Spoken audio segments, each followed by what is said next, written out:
he's a likable guy. Cena is a very likable guy, but Chris, I would have to chalk that to number one, bro. He's coming off of Austin and The Rock, and he was no Austin and The Rock. That's number one.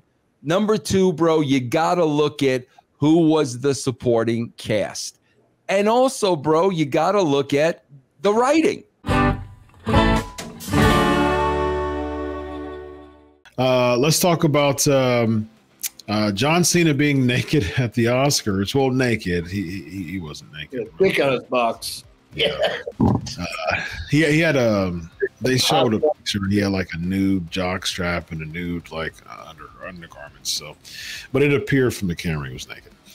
So much so that almost nothing else was remembered from the awards but him, including The Rock. He also went on the Drew Barrymore show to promote WrestleMania. And Drew said that she would be at the events. Can Cena succeed in bringing casual viewers to WWE? What do you think, EC3? Yeah, but I mean, I think he's done that. And then now he's kind of segued into a different life, a second life, the acting life. Like, it's different than The Rock in ways, but he's found his way to be successful. And like I said, shout out, congratulations on the Illuminati, brother. I knew one of us would make it. Always thought it was going to be you. No, apparently that's a humiliation ritual is what I was hearing. Whatever. But, hey, cool. I do think he can probably, I think he's done that his whole life, though. His whole career has brought casual people into the WWE. Where can he bring a new generation? I don't see why not. But I think they need something to like stick around for too, because he's not there that much. I mean, he's promoting WrestleMania. Is he even on WrestleMania? Mm-hmm. Like, he should be, right? Like the one time he wasn't on WrestleMania, he was to like work with Undertaker and do that thing. Cool, but like he didn't need to be. And now we're talking about night 2 being lackluster. I mean, you have a bona fide new member of the Illuminati, throw him in the mix. Here's my slight pushback to you, East, and I'm interested to hear what you have to say about this. So John Cena, during the Cena era, we saw the numbers of WWE slip the most. I mean, like before him was Ruthless Aggression, and then before that was Attitude Era. So during the Cena, like post 05, that's when he won his first world championship. Over the past nearly 20 years, numbers of overall interest in WWE have plummeted from numbers from Attitude Era and Ruthless Aggression. Do you think there's a correlation there with the fans getting tired of seeing the same old Cena and nothing really different from his character? People wanted to see a heel turn for so long and it never happening. The thing about it is we want to see you be bad so we can like you is kind of, I think, a very niche opinion. Yeah. Now, I'm not going to argue the numbers, but I think these are correlating to everything about business and entertainment and TV in general. Mm-hmm. Like the Attitude Era to the Ruthless Aggression era seemed like a giant fall, and then the numbers sort of like went down in this way and up this way. So when we're talking about ratings in 2024 compared to 1999, it's a whole different ballgame, right?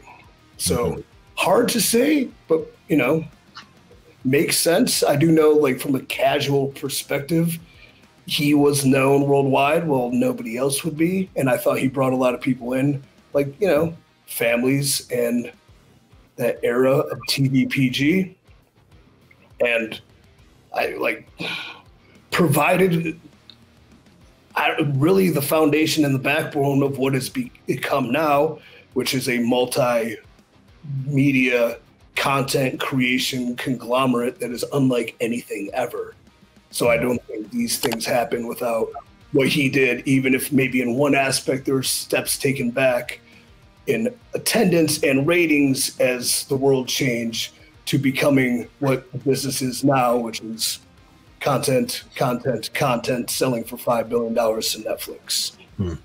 Vince, what's your take on Cena's correlation toward the dwindling numbers over the past 15 years. I would have to say this, Chris. Listen, this is the one guy I have never met, I have never worked with, that if you ask me who's the one guy you really had the opportunity to work with, I always say Bray because he was just so original.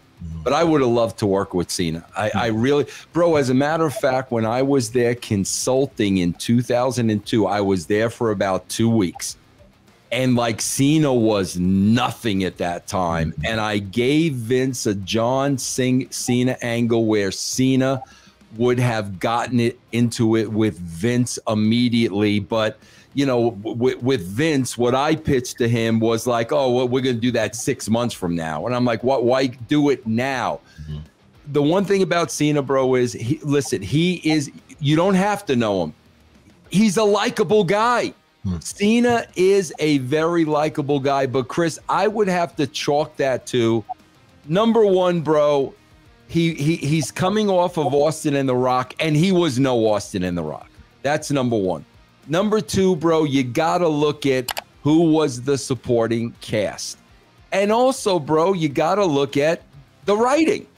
You know, all that stuff, bro. I'm sure came into play because the guy is genuinely a likable guy. I don't think that was on him, bro. I don't think that was anything he did or didn't do. If Hogan didn't have countless monsters created with good writing and storytelling to build them up rapidly to then throw him, like I think there were so few people in the mix. Again, Dave, you had Randy, and you had Brock part-time, right? That was kind of it. And then Dave really didn't hit his stride till late in the end. Evolution on, where, you know, same with Randy, like jump started, kind of fizzled, then became the consummate all-team guy for, you know, a decade straight. There was really nobody left. Taker was half gone. Eddie died. Kurt left. You know, I do have a John story though, so pursuant to Chris's point about, you know, attendance dipping and ratings and this and that, when he said he got to the top and he was running for 6 months as champion, Stone Cold was at the show. He's walking with Stone Cold and they're just kind of talking, blah, blah, blah, blah, blah. And like he said something about being the champion, and Stone Cold goes, he looks around, he said, well, you know, when I was on top, we didn't have those black curtains up there. Slapped him on the back and like took off. So I think he realized that, and that's what it takes too. So if that's a true measure, then maybe he did fail in that aspect. Yeah. I know that both of you are, you know, strong advocates for Cena, but I mean, I think the factors that you brought up, Vince, are fair. You know, they're fair, you know, as far as just the writing and the foes and things like that. It was terrible. Yeah, but at the same time, it's just like, give me something riveting, because it was like a great value attempt at Hogan. Like Hogan was like a huge superhero babyface that always had these villainous heels try to come his way. He was on the top, and the stories were really, really cool. They tried to do that with Cena in many ways, with the Great Khali and Umaga, and like they were putting people his way too. But the stories were weak. You know, they were super weak, man. I mean, Cena still had the really good mic work. Cena's never been known as being a good person as far as the ring work. But what does that really matter? Hogan wasn't either. And so that doesn't really matter to me.